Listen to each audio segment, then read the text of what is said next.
Alright, how I made this kind of animation. The hardest part in this case was to find right text which will looks good in English and in Russian language, and of course to find typeface. I made two variants of text in Russian and in English language.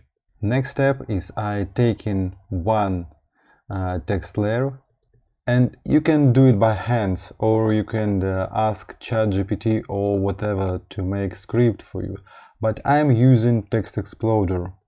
I'm just splitting into lines. I delete original layer and press apply. That's it. And then I will have separate layer for separate line. Let's flow with the flow.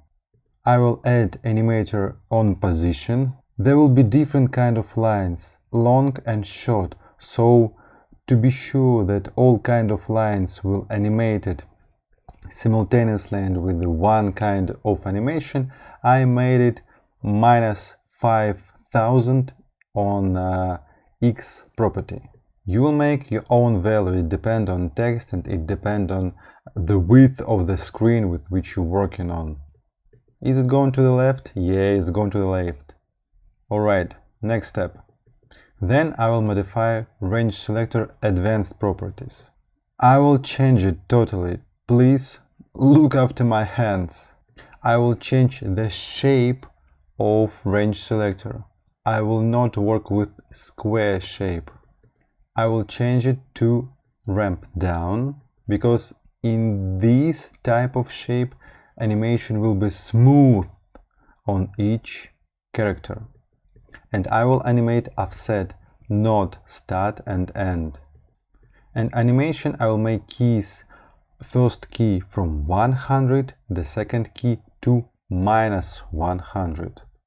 I will little bit modify values of ramp. I will change is high to -100. This is just my experimental values, you can change it. And is low will be 65. I don't need to touch randomize order. Now the text is flowing in, very beautiful, and now I should make flowing out also beautiful. Somewhere here I will make key on flying out. I will add one more animator with position value or property. I don't need such huge value with flying to the right, so it will be just 1000.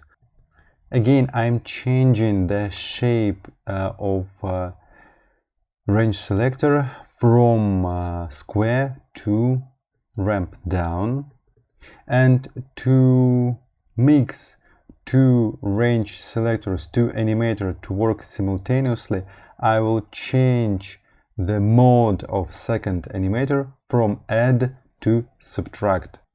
And I will also change the values of internal ramp, is high and is low, and I will invert it.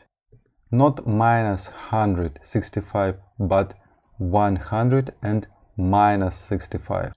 This is my experimental value, so you can do your own. And also I will animate offset from 100 to -100. I will make overlap because it looks beautiful, and I think that that's it. Oh my gosh, this is beautiful, yeah? You agree with me? I reminding you that I have beautiful courses on generative animation in After Effects. So I will make the same animation on each layer and will make slightly overlap on each layer. That's it. Is it beautiful? I think it's gorgeous. Thanks again to Antonin for inspiration. Bye.